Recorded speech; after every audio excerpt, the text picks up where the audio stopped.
John, it's wonderful to meet you, sir. Thank you for taking a minute out. So, I want to begin our journey with something that totally rearranged our existence. 5 years ago, this pandemic was raging. Everything changed. How did you make it through the pandemic, and how has it radiated into your world in 2025?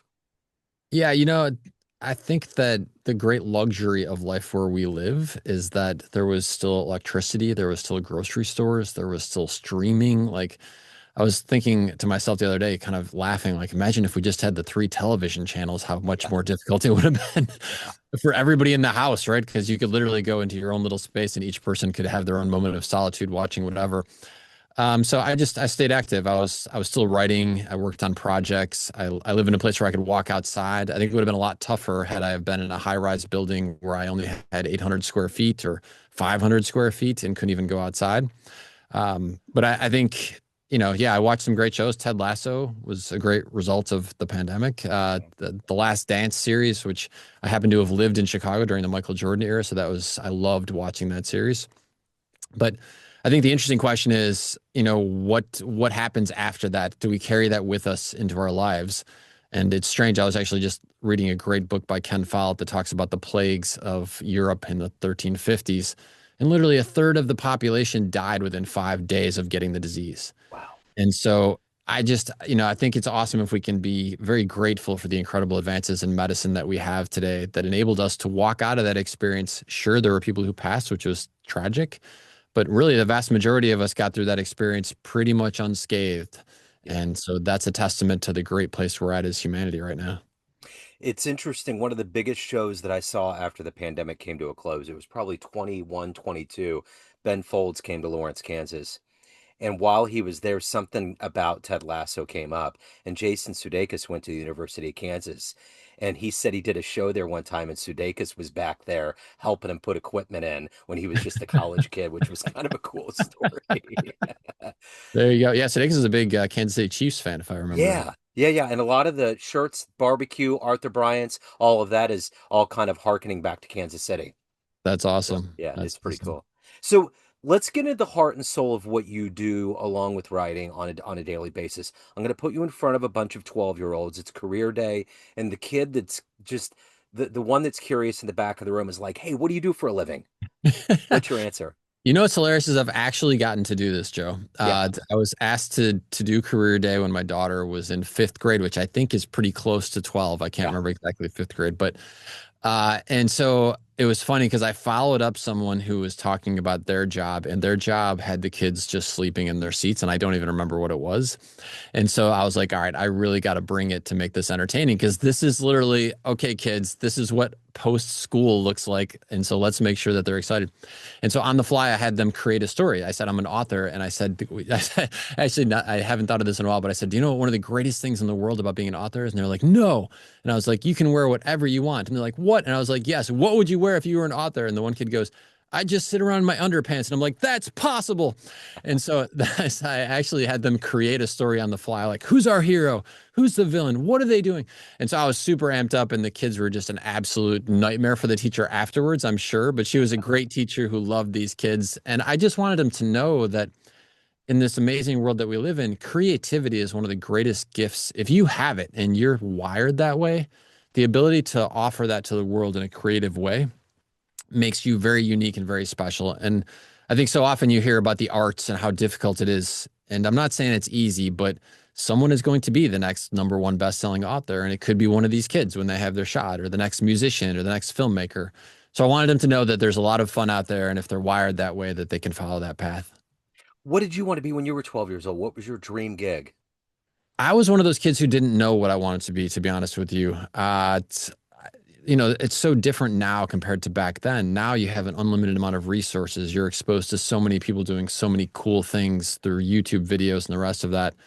Geez, back then, Joe, like if you wanted to learn about careers, you'd go to the library. It's hard to even say that out loud and think that that was true. But so I was very confused. I didn't know what I wanted to do. I just knew that I wanted to do something interesting. I think at my core, I've always been an adventurer. And so the dream was something that enables me to live an interesting life and to go see the world in some capacity. So take me back to where you're born and raised. How did these seeds of being an adventurer, being a writer, being a creative, how did all of these get sown and evolve into who you are today? Yeah, I grew up in the Midwest. I a suburb just outside of Chicago, actually, and I remember distinctly going. Probably was being sent into the backyard, not necessarily going into the backyard, but my mom probably wanted to get me out of the house. And so I would go in the backyard, and we had this little sandbox with a roof that my dad had built, and I would invent worlds. And I had little characters and figurines, and I would design mountains in the sand, and then the characters would be doing stuff. And it's strange because I actually remember saying all of it out loud. Like I would tell the stories out loud. And so I guess for in some respects, isolation of being sent out to the backyard, but being a creative who was always talking, it gave me the opportunity to invent worlds. Now I had no concept that at that point you could make a living out of doing that, but or that it was unique or special. But what I've realized as an adult is that every brain is not the same. There's many things that I don't do well, but one of the things I do well is to invent worlds and create characters and create stories. And so I think even at a very young age, that was planted that, okay, you can invent stuff. What was your favorite book growing up, or what was one of your favorite writers or creators? Yeah, I loved everything in the Edgar Rice Burroughs Tarzan series, and I Yeah. think there's like 30 books in there. I loved the fact that he was doing something adventurous, that he was a strong character, not just of strength, but of internal character as well. Like he had certain defined morals and ethics of standing up for the little person, being a good human. And so I digested all of those and I would read a book a day. I remember going to the library with my mom during the summer and she would literally say, okay, so as many as you can carry is what you can take home. And my sisters and I would get a huge stack of books. And then within 10 days, we'd be right back at the library to do it again. Wow. Yeah. Great. So, what was the first thing that you wrote where you saw a twinkle in someone's eyes and you thought, you know what? Maybe I have something. Yeah. I never really wrote anything previous to the first book that I wrote. And it was strange because I left everything behind in my early 30s. I left a very lucrative career behind, but I was at the point where I was looking at my life and looking at the people 10 years older than me and saying, if I keep doing what I'm doing, I'm going to become them. And there was nothing wrong with them as human beings. There was nothing wrong with their jobs. It just wasn't me, Joe. I wasn't traveling enough. I wasn't being an adventurer. I was just doing the day in, day out. And so I left everything behind, backpacked around the world in my early 30s, which is an age where people say, what is wrong with you? Like, is this an early midlife crisis?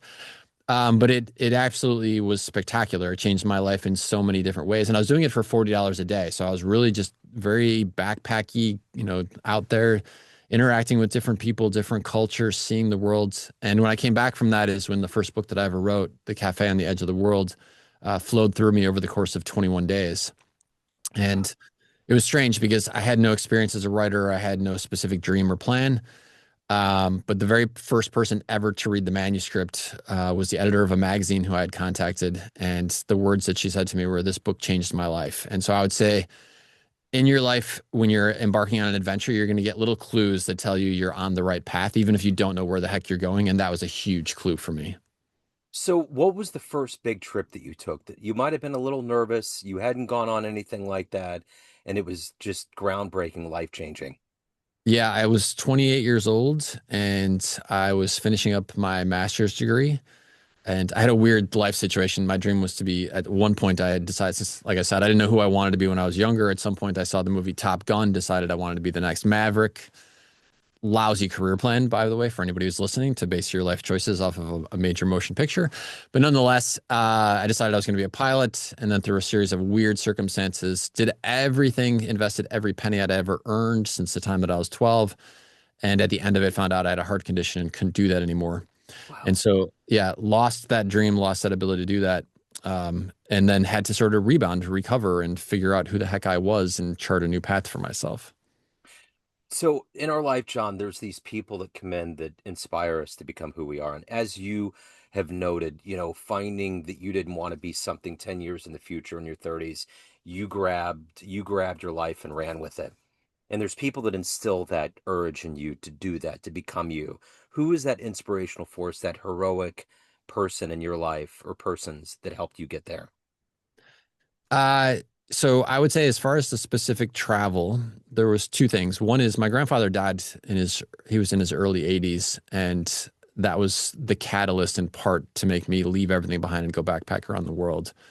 And I can remember it to this day, Joe. Like I can remember where I was standing when my mom called me, and I wasn't super close. I didn't know him super well, But he had lived a very interesting life. He had served as a soldier in World War II. He had given up so much for himself and his family and for his country. Uh, and I just remember when she told me that he had died and thinking to myself, if I keep doing what I'm doing and I get to be 83, which was the age that he passed, how will I feel? Will I look back in the rearview mirror and be like, totally blew it? And I think there was also a piece of me which realized he had sacrificed so much to enable his family to do something extraordinary. And was I really living up to that? And so I would say that that was definitely a factor. In terms of the specific travel, when I made the decision to go, I came across this little website called chickenbus.com, which talked about these two people who were out there backpacking around the world. And this is before Instagram and all the rest of that. So they just had a website, but on it were pictures. And I looked at those pictures, Joe, and I thought, like, okay, they're just normal people. Like if they can do this, I can probably do this. And so I have no idea who those people are. I've never met them personally or if the website even still exists, but I appreciate the fact that they posted their personal life adventure because I don't think if I didn't come across it, I'm not sure that I'd be having this conversation with you, as crazy as that sounds. So, what is one of the most magical places that you visited that was unexpected? You got there and you're like, wow, it was life changing. Yeah, so like I said, Edgar Rice Burroughs in the Tarzan series was something that I just absolutely digested and read multiple times when I was a kid. So I had dreamed and dreamed and dreamed of seeing Africa. And so it's not something that was unexpected for me, but I will tell you that when I got there, I was entering a place called Kruger National Park, which is a massive, it's the size of an entire country. It's like Yellowstone Park in the United States, except it's massive. It's the size of a country. And when you enter the park, you have to go through these giant gates and then you go up and you sort of register like I'm here and I'm going to be driving through this entity and camping here in case you get eaten by a lion or whatever. They want to know that you're there. And I just remember that the woman looked at me and she had me fill out the forms. And then she gave me this book, which is a booklet of all the animals you may see. And she said, have an amazing time. And I almost actually cried. It was just so crazy to think that me, this kid who grew up in the Midwest, playing in a sandbox in his backyard, had made it. Like I had gotten to Africa. And it did not disappoint. I mean, to see Africa and to see the animals of Africa and to meet the people of Africa, I've never met a person yet who didn't say the words, it changed my life. I just think there's something so deep within our DNA associated with that experience. So if anybody is listening to this and says, gosh, I've always wanted to go, like go, it'll change your life. One of the most revelatory quotes I ever got, because I have a jazz radio show, was from the Honorable Randy Weston, longtime pianist we lost a few years ago. And he used to go to Africa all the time. And he was talking about how he understood after going to Africa enough how people would swing. Why did this Mm, music swing? And he said, everything in Africa swings.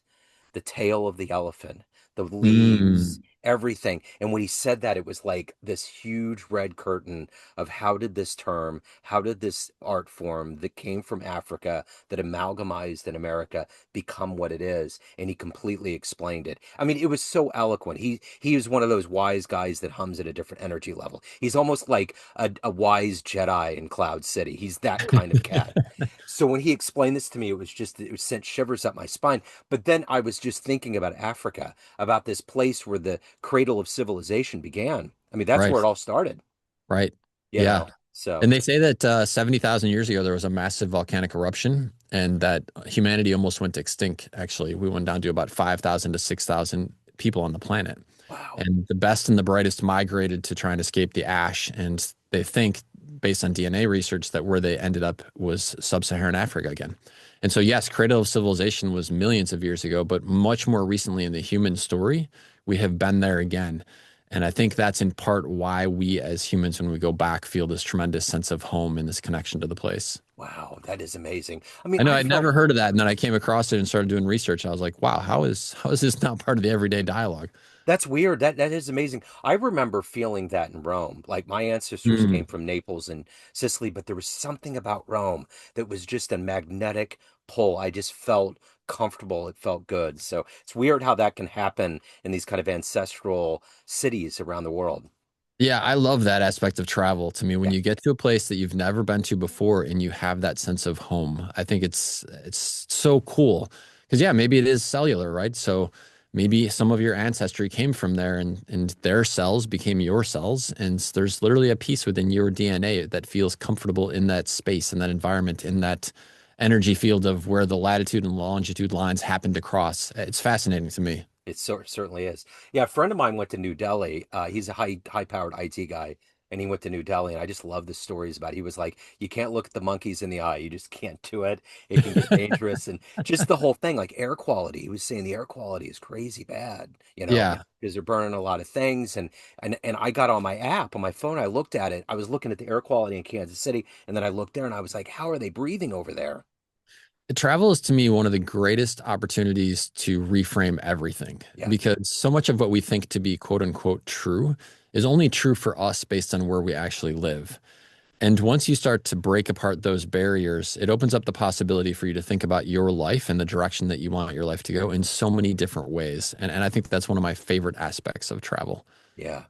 And I think if we wanted to get rid of bigotry, racism, sort of single-minded thinking, if everyone had the opportunity when they're 18 years old or even younger to go out there and explore countries and see the world and get to know people, I think we'd have a way better human experience. I totally agree. I remember being in Paris before 9/11. I think I landed there on the 4th of September, '01, and I had never felt a community of people, black, white, different origins, different everybody coexisted in such a peaceful way. Of all Mm, of these missives and all of these books that I read in the 60s of like, why can't we all just see something in a more equal way? When I got to Paris, I felt this level of that. I just felt a calm, it's a testament to that in so many ways, culturally, artistically, all of those things. If you can see, like just standing below a Michelangelo painting in the Sistine Chapel, yeah. it's crazy, man. It's just like, are you kidding me? It's like it's weird, and to get there, no one tells you how many little turns and how many amazing Renaissance paintings you got to Yeah. pass that are way better than that. Not knocking that painting, but Right. it's amazing the journey and how much you learn about yourself and about history when you do that. Totally. And I would so recommend for anybody who's listening to this that feels that urge to travel to do it because once you open that door, and again, you can still travel the world on $40 a day, which is how I did it. I'm not saying it's necessarily easy all the time or that you Yeah. can go every single place on $40 a day, but the world is cheaper than I realized living here in the United States. I thought, Uh-huh. oh, you're going to spend this much on a hotel room and this much on a rental car, but it's not that way everywhere. And Right. so you can have these wicked, cool, amazing experiences. And the coolest thing to me is, as you were describing, once you have that paradigm shifted, then your old belief system can no longer hold on to your old beliefs. Yeah. And so before going and seeing that and experiencing that in Paris, in the unconscious mind, you might say, well, it's difficult for people who look like this to get along with people who look like this. It's just not easy. But then you get to Paris and you're like, well, wait a minute. Yeah. It actually is possible. So what part of the paradigm do I need to let go of? And what new paradigm can I embrace? And that to me is where it just opens up the possibility to live an extraordinary life, which I think is the whole goal. Yeah. It And we certainly get this is. gift, 28,900 days statistically. Yeah. The question is, what are we going to do with it while we're here? It's That's the right. ultimate gift. That's it. So let me ask you this. If you were to have a dream tonight, ran into the 18-year-old version of you, ready to charge into the world, and you could give that version of you a piece of advice based on this life you've led, the wisdom you've accumulated over time, what advice would you give? I would tell that version of myself to probably, geez, we'd have to have a long sit down dialogue because that version of me was really, really kind of messed up. But Yeah. certainly to be bold and more courageous. I was someone who was far more fearful than was necessary. And I think in life, what I've noticed is that just it, the world experience, the human experience favors the bold, and that the consequences are usually going to be less than you think, and the good stuff will be better than you think. And I'm not saying do something stupid just for the sake of doing something stupid, but if you have a dream, allow yourself to believe that it's possible. Allow yourself to have that conversation with someone who might feel that they might seem like they're out of your league. But I find one of the greatest things is that people who have achieved something extraordinary in an arena that you also are passionate about love to share it with someone who's younger than them. And I notice that in myself at this point as I'm adding on more decades to my life. If I meet someone now, Joe, and they say like, "Yeah, I'm thinking about traveling the world, but I don't know if it's possible." Oh my gosh, get ready for a 2 hour conversation because I'm not going to let you go until I've inspired you enough that you have everything you need to get out there and do that. I don't think I realized that at 18 that people want to help. They Yeah. really do. It's amazing. I remember the first time, the really first big interview that I did in jazz radio was Sonny Rollins. And when you're going into that with a legendary person, there's all these kinds of conflicting things. You're excited, but you're also like, oh man, this is like one of the biggest guy. But I remember when I re-listened to that interview, he was so excited to talk to me because I was so excited about the craft, the Yes. art form, Yes. and he really wanted to impart. But in my mind, I'm like, I'm just this like guy in Kansas City with the show and why are you what's up?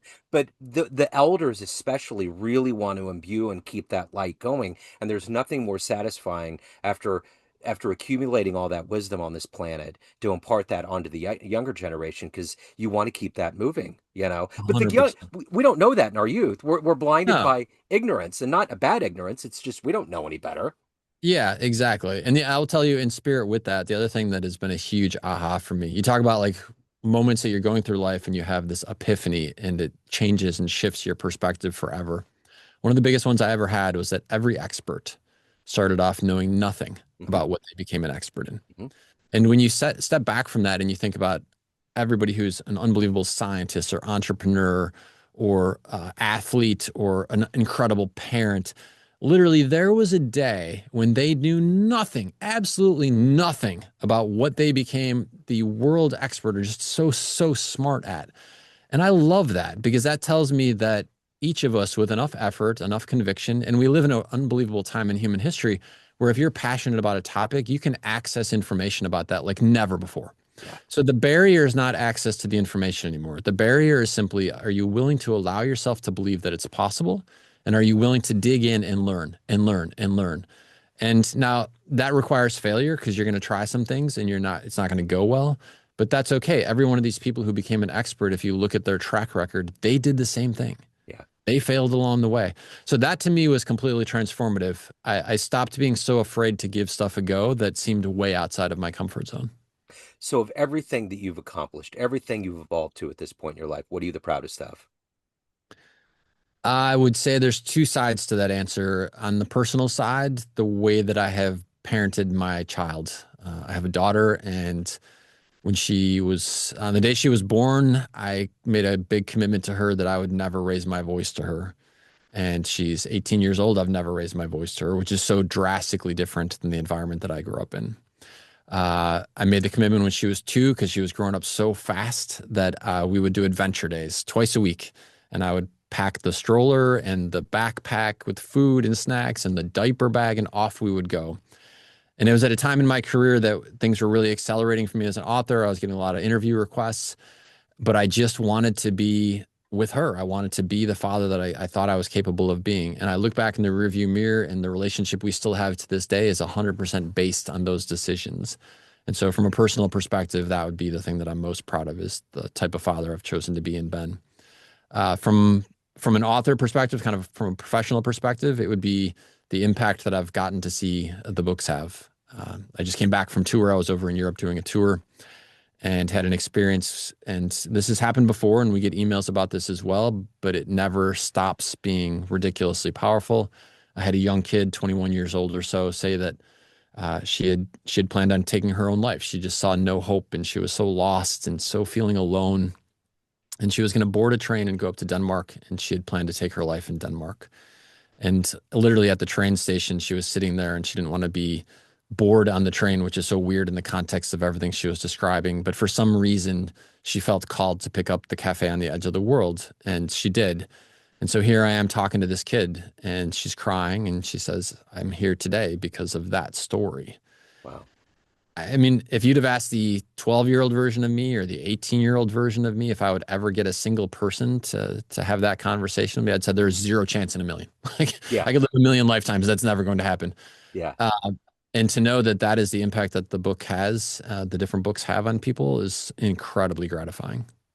So at the end of the day, John, everyone has a perception of you, family, friends, readers, everyone that you run into, everyone that knows you, but you run the show. What's your perception of you? Who do you think you are?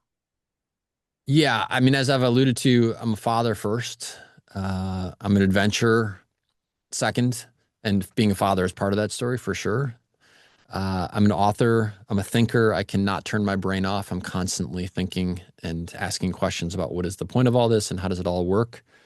And I would say, as we've been chatting about, as I get older, I find that my role has transitioned a bit. I was just thinking about this the other day. Actually, I was on a hike and I was thinking about this.